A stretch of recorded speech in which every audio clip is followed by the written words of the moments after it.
अवांजी समातुन ताईं radio voice of Sindh London. Radio voice of Sindh London जे प्रोग्राम ख़बरुनि जी दुनिया में अॼु जो अहम ऐं चूंड कालम अवां जे समातुनि जे नज़र कंदो थो हलां। अॼु जो अहम ऐं चूंड कालम तहरीर कयो आहे आजिज़ जमाली।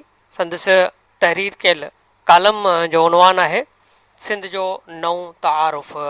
आजिज़ जमाली पंहिंजे कालम में लिखे थो त अचो त पंहिंजे ज़मीर खां हिकु अहिड़ो सवाल करियूं, या सिंध जे ज़मीर खां हीअ सवाल करियूं त असीं पंहिंजे ज़मीर आॾो केतिरा जवाबदार आहियूं। सिंध सां सचो रहण जी सभ खां वॾी कसोटी ज़मीर सां सचो रहणु आहे। जेकॾहिं असीं पंहिंजो पाण सां ई सचा न आहियूं त असीं सिंध सां सचाईअ जी दवा न करियूं। अहिड़ी दवा छसाइप खां सवाइ कुझु बि न आहे। अॼु असीं अहिड़े जमहूरी दौर में रहूं था जंहिंमें आमरीत खां बि ख़तरनाक उसूल, ज़ाब्ता ऐं दस्तूर लागू आहिनि। अॼु न हबीब जालिब आहे न इब्राहिम मुंशी आहे। इहे हुजनि हा त पक सां चवां थो त ससुई लोहार जे फाटल चोलीअ ते न रुगो सिंध पर हिन मुल्क जे सुतल ज़मीर खे जाॻाइनि हा। मूं आचर जी शाम ते कराची प्रेस क्लब आॾो लॻल शामियाने में वेठल 100 खनि सिंधियुनि खे ॾिठो, जिन सां गॾु सिंधी न्याणियूं बि हुयूं। पर अजब ख़ौफ़ वारो माहौल हो। परे ॿुटूं बदल पहलवान बीठल हुआ जेके उन वझ में हुआ त खेनि को बि सिंधी नौजवान वर चढ़े त खेसि खंभे खणी वञनि। हिकु तरफ़ पुलिस जूं मोबाइलूं हुयूं त ॿिए पासे घिटीअ में लिकियल वर्दीअ वारा जवान हुआ। मूं पे सोचियो त अहिड़ा मंज़र त असां सिर्फ़ु जनरल ज़ियाओ जे दौर में ॾिठा हुआ। अहिड़ा मंज़र जमहूरी रियासत जे शिकिल ते सवाल उथारे रहिया हुआ। थियो छा आहे? कुझु बि न। को इनकलाब कोन पिया आयो, न कंहिं बग़ावत जो को ऐलान कयो हो। इहे कुझु न्याणियूं, कुझु मर्द ऐं कुझु नौजवान हुआ जेके पंहिंजे विछड़ियल साहनि ऐं वेसाहनि जी ॻोल्हा में कराची प्रेस क्लब ते पहुची एहतजाज करे रहिया हुआ। उहे सिंध जे गुम थियल माण्हुनि जी आज़ादीअ जो मुतालबो करे रहिया हुआ। इहे चई रहिया हुआ त असां जूं ईदूं, असांजा रोज़ा, असां जूं इबादतूं अव्हां जे क़ैद में आहिनि। उन्हनि खे आज़ादु करियो या इंसाफ़ ॾियो। घटि में घटि उन्हनि खे अदालतुनि में पेश करियो। हीअ voice for missing person of Sindh जे सॾ ते गॾु थींदड़ सिंध जा उहे सतायल रूह हुआ जिन जीअण जी राह में जीअण जी जंग जोटी, छो त हिननि जा ज़मीर जाॻी रहिया हुआ। हिननि जो मुतालबो हो त वेझे माज़ीअ में सिंध मां 40 खनि माण्हुनि खे ॻुझे नमूने खणी गुम कयो वियो आहे, जिन में न रुगो क़ौमी कारकुन पर अदीब, पब्लिशर, सहाफ़ी, उस्ताद ऐं सियासी कारकुन बि शामिल आहिनि। उन्हनि जो आख़िर ॾोह कहिड़ो आहे? मूं पे सोचियो त शायदि हिन दौर में सच वॾो ॾोहारी आहे। हा, राव अनवार जहिड़े कातिल खां बि सिंध जे उन्हनि सुॼाण माण्हुनि जो ॾोह वॾो आहे। जेकॾहिं तंद खे तलवार सां वेड़ाईनि त जस आहे सिंध जे क़ौमी रागी बेदल मसरूर खे, जंहिं एहतजाजी कैंप ते छांयल माठ खे टोड़ण लाइ शेख अयाज़ जो गीत मां ॾोही हां ॻाए माण्हुनि खे गरमाए छॾियो।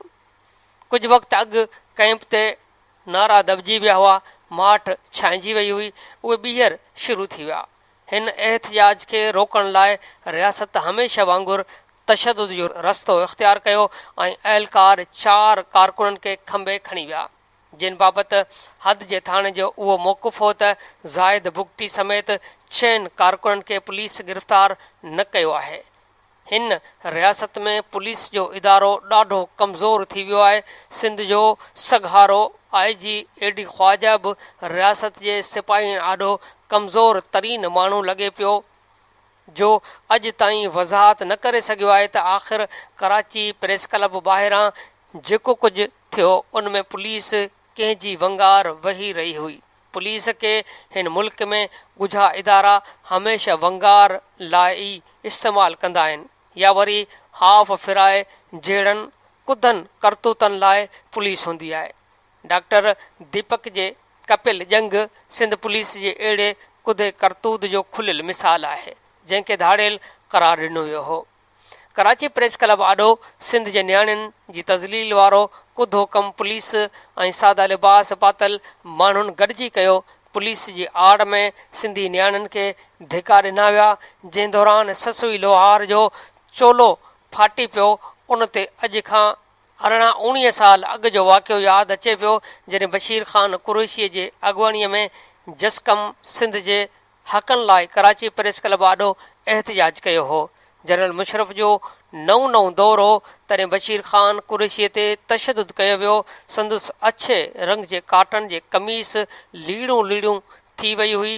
तॾहिं मूं हिकु उर्दू अख़बार में उन वाक़े ते कालम लिखियो हो त बशीर ख़ान जे कमीस फाटण खां पोइ संदुसि जिस्म जी ओघड़ हिकु फ़र्द जी ओघड़ न हुई, पर रियासत उघाड़ी थी पई हुई। कालम छपजण खां पोइ अख़बार जे मालिक उन जुमिले ते एतिराज़ कयो, पर नौकरीअ मां कोन कढियो हो। सच त कराचीअ प्रेस क्लब अॻियां थियल वाक़े खां पोइ मीडिया में वाक़ियो रिपोर्ट न थियण ते मूंखे पंहिंजो ज़मीर झंझोड़े थो। असांजी सहाफ़त मरी वई आहे। छा असां मरी विया आहियूं जो नियाणियुनि जे मथे तां पोती लहण बावजूदि माठ आहियूं। यादि ॾियारींदो हलां त सिंधी टोपीअ ते हिकु एंकर चथर करे असांजी गैरत खे जाॻायो हो त असीं सभु गॾु थी विया हुआसीं ऐं हाणे असीं हर साल सिंधी सकाफ़त जो ॾींहुं मल्हायूं पिया। पर सच त आचर 20 मई जो ॾिहाड़ो उनखां बदतर ॾींहुं हो, छो त उन ॾींहुं नियाणियुनि जे मथे तां पोती लाथी वई हुई। हीउ सिंध जे क़ौमी सोग जो ॾिहाड़ो हो। हीउ मंज़र नाक़ाबिले बर्दाश्त हो। हिन वाक़े खां पोइ असां वटि फ़क़ति सोशल मीडिया जो रस्तो बचे थो। हिन वाक़े खां पोइ मूं सिंध जी सॼी सियासी क़यादत खे अपील कई त सिंध जो गॾियल शऊर अवां खे कराची प्रेस क्लब वटि पुकारे थो। मुंहिंजी इहा सदा घणनि यारनि खे ख़राबु लॻी हूंदी। मूं उहो सोचियो त ॿिए ॾिहाड़े सिंधी अख़बारूं को वॾो तूफ़ान बर्पा कंदियूं, पर ईअं न थियो। शायदि खेनि रोकियो वियो हो। मूंखे न आहे ख़बर त खेनि रियासती इदारो रोकियो या संदुन ज़मीर अहिड़ी इजाज़त न ॾिनी जो सिंध जे सभ खां वधीक सर्कुलेशन जी दावेदार अख़बार में माठ छायल रही। सिंध एक्सप्रेस जे पहिरीं सिफ़े ते हिन वाक़े जी ख़बर तस्वीर सां ॾिसी उत्साह मिलियो त सिंध जाॻे पई। ईअं ॿियूं सिंधी अख़बारूं ॾिठियूं ऐं उन्हनि में बि पहिरीं सिफ़े ते तस्वीरूं ऐं ख़बरूं ॾिसी लॻो त अञा रुञ मां रड़ अचे पई। रियासत खे इहो यादि रखणु घुरिजे त सिंध जो गॾियल शऊर रुॻो चूंडुनि जे मुहिम न आहे। मुमकिन आहे त सिंधियुनि जा दावेदार के वॾा लीडर चूंडुनि लाइ असेंबलीअ जे टिकेटनि लाइ मसरूफ़ हुजनि, पर सिंध जो गॾियल शऊर उनखां घणो मथां आहे। मुमकिन आहे त सिंध जा के अॻुवान तब्दीलीअ जो रस्तो असेंबलीअ में ॻोल्हींदा हुजनि, पर गॾियल सिंध अहिड़ी असेंबलीअ खे छा कंदी जेका गुम थियल माण्हुनि खे आज़ादु न कराए सघे। तशदुद जे ॿिए ॾिहाड़े सिंध असेंबलीअ मां सिंध जा 2 सगारा वज़ीर घरू वज़ीर सोहेल अनवर सियाल ऐं इतलात जो वज़ीर नासिर हुसैन शाह कैंप ते पहुता। उन्हनि अॻियां नियाणियुनि भरपूर एहतिजाज कयो। खेनि चयो वियो त अवां कैंप तां गिरफ़्तार कयल 4 माण्हू आज़ादु कराए ॾियो। खेनि चयो वियो त असांजा गुम कयल प्यारा मोटाए ॾियो। मोट में ॿिन्ही वज़ीरनि जो चवणु हो त अवां एहतिजाजी कैंप ख़तमु करियो, सरकार अवां जो मुतालबो खणंदी। पर उन्हनि एहतिजाजी कैंप ख़तमु करण बदिरां कैंप 3 ॾींहंनि ताईं जारी रखण जो ऐलान कयो। हीउ कैंप अॼु अङारे ताईं जारी रहंदी। हिन कैंप में काल सूमर ते सिंधी माण्हुनि जो चङो अंग पहुतो हो। सियासी कारकुन बि पहुता हुआ, नियाणियूं बि पहुतियूं हुयूं, जंहिंमां इहो गॾियल पैगाम मिलियो त सिंध जा सभु माण्हू भाड़ीतू न आहिनि, सभु दलाल न आहिनि, न की सभु वॾेरा ऐं बोहतार आहिनि। असुल सिंध त उन्हनि ई माण्हुनि जी आहे जेके कराची प्रेस क्लब ॿाहिरां कैंप हणी वेठा आहिनि। हिन सिंध सां पाकिस्तान जी रियासत जो तारुफ़ पुराणो आहे। हीअ नई सिंध न आहे, हीअ इहा ई सिंध आहे जंहिं MRD तहरीक में रियासत सां मुहादो अटकायो हो। हीअ इहा सिंध आहे जंहिं मोरे मेहड़ दादू में ढाटीअड़ा पुट ढोल कुहाया हुआ। ही उहा सिंध आहे जे सकरंड जे ॻोठ पुनहल चांडियो में रियासत जे अखियुनि में अखियूं विझी मुक़ाबिलो कयो हो। इहा सिंध आहे जंहिं दादूअ जे अहमद ख़ान ब्रहमाणी ऐं ॻोठ में रियासत जो मुक़ाबिलो कयो हो। हीअ सिंध होशूअ जी सिंध आहे। मरसूं सिंध न ॾिसूं, न का इक़्तिदारी रांदि आहे न इक़्तिदारी पार्टियुनि जो नारो आहे। ही सिंध हेमूअ जी सिंध आहे। असांजी इब्तिदा अव्हां जी इंतिहा, अव्हां जी इंतिहा असांजी इब्तिदा। असांजी का इंतिहा ई कान्हे, असांजी इब्तिदा हेमू कालाणी। हीअ मखदूम बिलावल जी सिंध आहे। हीअ शाह इनायत जी सिंध आहे। हीअ सचल सरमस्त जी सिंध आहे। जंहिं सिंध में अनल हक़ जो नारो हयो हो, हीअ शाह लतीफ़ जी सिंध आहे। जंहिं ससूअ जे वातां इहो चयो त मिलिया त मिलंदासीं, न त घोरी जान जतन तां।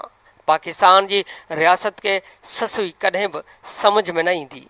अॼु जी ससूई लोहार बि उनखे समझ में न ईंदी। हीअ रियासत हिकु भेरो ॿीहर पाण लाइ हर रस्ते ते कंडा पोखे रही आहे। इहे कंडा सिंध जूं ससूयूं त लताड़े अॻिते वधी वेंदियूं, पर रियासत फासी पवंदी। जमहूरियत खां रियासत पलांद करे रही आहे, या अंधी मंडी जमहूरियत जी जेका हिकु अखि ऐं हिकु ॼंघ बची आहे, उनखे बि ज़ख़्मी करे रही आहे। यादि रखणु जहिड़ी ॻाल्हि आहे त सिंध मां जेतिरा माण्हू गुम कंदा, अवां ओतिरा दलदल में फासंदा वेंदा, जंहिंमां जमहूरियत जो निकिरणु बि मुश्किल थी वेंदो। जमहूरियत जो ख़ैर घुरंदड़नि खे बि सिंध मां माण्हुनि जे गुमशुदगियुनि ख़िलाफ़ आवाज़ उथारणो पवंदो। मूं अॻु में बि लिखियो त सिंधी माण्हुनि खां वोट घुरंदड़नि खे पंहिंजे चूंड मंशूर में सिंध जे लापता माण्हुनि खे शामिल करणो पवंदो। हिन भेरे सिंध अवां खां इहो सुवालु पुछण वारी आहे त हिदायत लोहार ऐं इनाम अब्बासीअ समेत सिंध जा 40 गुम कयल माण्हू किथे आहिनि। कराची प्रेस क्लब आॾो एहतिजाज जारी आहे। सिंध जा 100 माण्हू रियासती ॾाढ ख़िलाफ़ रमज़ान जे महीने में एहतिजाज ते वेठल आहिनि। उन मौक़े ते ॿियो कुझु न, जेकॾहिं असीं सभु हमदर्दीअ जा 2 क़दम खणी साणनि एकता जो इज़हार बि करियूं त संदुन हिमत वधी वेंदी। Radio voice of Sindh London जे प्रोग्राम ख़बरुनि जी दुनिया में अॼु जो इहो अहम ऐं चूंड कालम जेको तहरीर कयो हुयो आजिज़ जमाली। संदसि कालम जो उनवान हो सिंध जो नओं तारुफ़। अव्हां जे समातुनि जे नज़र कयोसीं। प्रोग्राम ख़बरुनि जी दुनिया रोज़ानो सुबुह जो 7:30 वॻे, मंझंदि जो 12:30 ते ऐं शाम जो 7 वॻे नशर कयो वेंदो आहे। ॿुधण न विसारींदा। प्रोग्राम जे हवाले सां पंहिंजा कमेंट्स ऐं राया असांजी हिन ईमेल ते ॾींदा। ईमेल आहे info@radiovoiceofsindh.com। तव्हांजे रायनि ऐं कमेंट्स जो इंतज़ारु रहंदो। हाणे फाज़िल चना खे ॾींदा इजाज़त। अल्लाह निगहबान।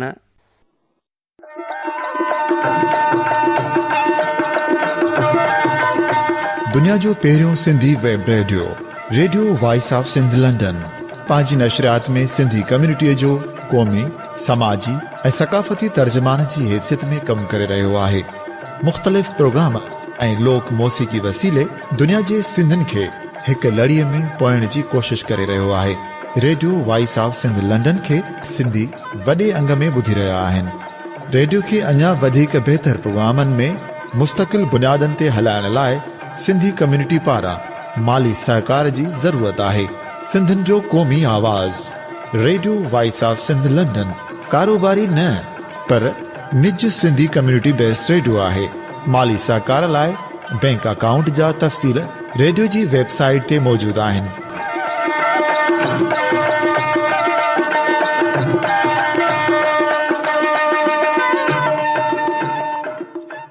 अवां जी समातुनि ताईं radio voice of Sindh London